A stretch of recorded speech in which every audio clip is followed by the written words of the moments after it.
थेस्सलोनियंस के नाम संत पौलुस का दूसरा पत्र अध्याय 1। अभिवादन। हमारे पिता ईश्वर और प्रभु ईसा मसीह का आधारित थेस्सलोनिका की कलीसिया के नाम पौलुस, सिलेनुस और तिमुथी का पत्र। पिता ईश्वर और प्रभु ईसा मसीह आप लोगों को अनुग्रह तथा शांति प्रदान करे।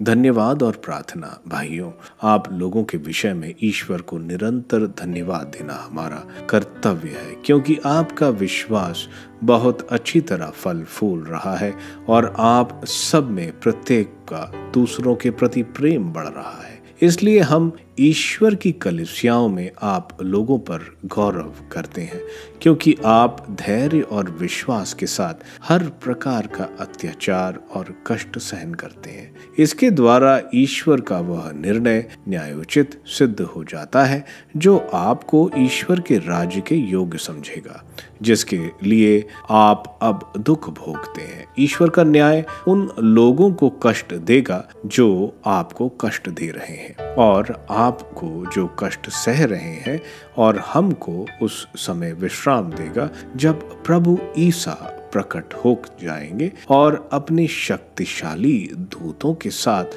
प्रज्वलित अग्नि में आकाश से उतरेंगे। तब वह उन लोगों को दंडित करेंगे जो ईश्वर को स्वीकार नहीं करते और हमारे प्रभु ईसा का सुसमाचार सुनने से इनकार करते हैं। ऐसे लोगों को प्रभु के सानिध्य और उनके सामर्थ्य की महिमा से वंचित होकर अनंत काल तक सर्वनाश का दंड उस दिन मिलेगा, जब वह अपने संतों के साथ महिमान्वित होने और उन सब की आराधना स्वीकार करने के लिए आएंगे जिन्होंने उनमें विश्वास किया होगा। और आप लोगों ने तो हमारे साक्ष्य पर विश्वास किया। हम निरंतर आप लोगों के लिए यह प्रार्थना करते हैं कि ईश्वर आपको अपने बुलावे के योग्य बनाए और आपके प्रत्येक सदीक्षा तथा विश्वास से किया हुआ आपका प्रत्येक कार्य आपके सामर्थ्य से पूर्णता तक पहुंचा दे। इस प्रकार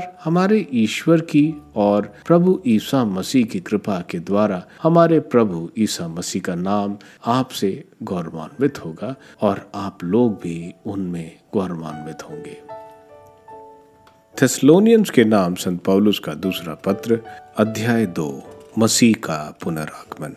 भाइयों, हमारे प्रभु ईसा मसीह के पुनरागमन और उनके सामने हम लोगों के एकत्र होने के विषय में हमारा एक निवेदन ये है। किसी भविष्यवाणी, वक्तव्य अथवा पत्र से जो मेरे कहे जाते हैं, आप लोग आसानी से यह समझकर न उत्तेजित हो या घबराएं कि प्रभु का दिन आ चुका है।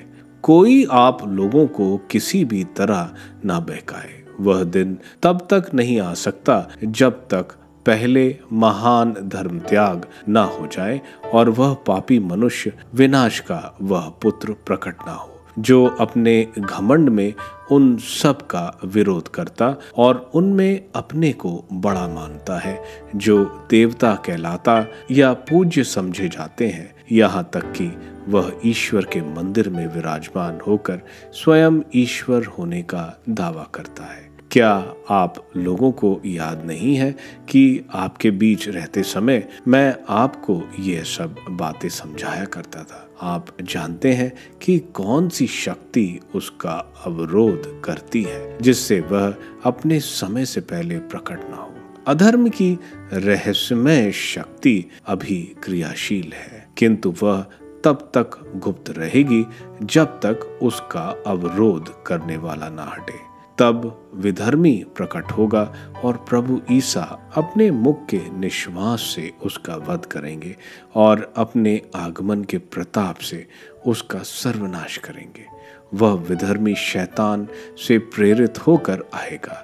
जिन लोगों का सर्वनाश निश्चित है, वह उन्हें हर प्रकार के शक्तिशाली चिन्ह और कपटपूर्ण चमत्कार दिखाएंगे और पाप करने के लिए हर प्रकार का प्रलोभन देगा, क्योंकि उन्होंने उस सत्य को स्वीकार नहीं किया जो उन्हें बचाने में समर्थ था। यही कारण है कि ईश्वर उनमें भ्रांति का मनोभाव उत्पन्न करता है, जिससे वे झूठ पर विश्वास करें और वे सब दंडित किए जाए जिन्होंने सत्य पर विश्वास नहीं किया और अधर्म का पक्ष लिया है। विश्वास में दृढ़ बने रहिए। भाइयों, हमें प्रभु को आप लोगों के विषय में निरंतर धन्यवाद देना चाहिए। प्रभु आपको प्यार करते हैं। ईश्वर ने प्रारंभ से ही आपको चुना है, जिससे आप पवित्र करने वाले आत्मा और सत्य में अपने विश्वास द्वारा मुक्ति प्राप्त करें। उसने हमारे सुसमाचार द्वारा आपको बुलाया, जिससे आप हमारे प्रभु ईसा मसीह की महिमा के भागी बने। इसलिए भाइयों, आप ढारस रखें और उस शिक्षा में दृढ़ बने रहें जो आपको हमसे मौखिक रूप से या पत्र द्वारा मिली है। हमारे प्रभु ईसा मसीह स्वयं तथा ईश्वर हमारा पिता, जिसने हमें इतना प्यार किया और हमें चिरस्थायी सांत्वना तथा उज्जवल आशा का वरदान दिया है, आप लोगों को सांत्वना देते रहें तथा हर प्रकार के भले काम और बातों में सुदृढ़ बनाए रखें। थेसलोनियंस के नाम संत पौलुस का दूसरा पत्र अध्याय 3। भाइयों, अंत में यह आप हमारे लिए प्रार्थना करें, जिससे प्रभु का वचन आप लोगों के यहाँ की तरह शीघ्र ही फैल जाए तथा समादूत हो, और यह भी कि टेढ़े तथा दुष्ट लोग हमारे कार्यों में बाधा न डालें, क्योंकि सबको विश्वास का वरदान नहीं दिया जाता है, परंतु प्रभु सत्य प्रतिज्ञ है। वह आप लोगों को सुदृढ़ बनाए रखेगा और बुराई में आपकी रक्षा करेगा। हमको प्रभु में आप लोगों पर पूरा भरोसा है कि आप हमारी आज्ञाओं का पालन कर रहे हैं और करते रहेंगे। प्रभु आपके हृदयों को ईश्वर के प्रेम तथा मसीह के धैर्य की ओर अभिमुख करें। अपनी कमाई की रोटी खाएं। भाइयों, हम आपको प्रभु ईसा मसीह के नाम पर आदेश देते हैं कि आप उन भाइयों से अलग रहें जो काम नहीं करते और उस परंपरा के अनुसार नहीं चलते जो आप लोगों को मुझसे प्राप्त हुई। आप लोगों को मेरा अनुकरण करना चाहिए।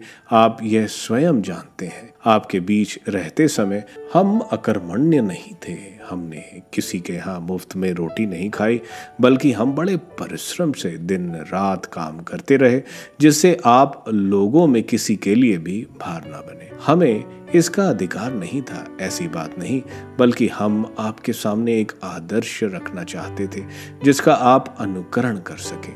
आपके बीच रहते समय हमने आपको यह नियम दिया, जो काम करना नहीं चाहते उसे भोजन नहीं दिया जाए। अब हमारे सुनने में आता है कि आप में कुछ लोग आलस्य का जीवन बिताते हैं। वे स्वयं काम नहीं करते और दूसरों के काम में बाधा डालते हैं। हम ऐसे लोगों को प्रभु ईसा मसीह के नाम पर यह आदेश देते हैं और उनसे अनुरोध करते हैं कि वे चुपचाप काम करते रहें और अपनी कमाई की रोटी खाएं। भाइयों, आप लोग भलाई करते हुए हिम्मत न हारें। यदि कोई इस पत्र में दिए हुए हमारे आदेश का पालन नहीं करे, तो उस पर नजर रखें और उससे संबंध तोड़ लें, जिससे वह अपने आचरण पर लज्जित हो। आप उनके साथ शत्रु जैसा व्यवहार नहीं करें, बल्कि उसे भाई की तरह समझाएं। उपसंहार, शांति का प्रभु स्वयं आप लोगों को हर समय और हर प्रकार शांति प्रदान करता रहे। प्रभु आप सबके साथ हो। मैं पौलुस अपने हाथ से यह नमस्कार लिख देता हूँ। यह मेरे सब पत्रों की पहचान है। यह मेरी लिखावट है। हमारे प्रभु ईसा मसीह की कृपा आप सब पर बनी रहे।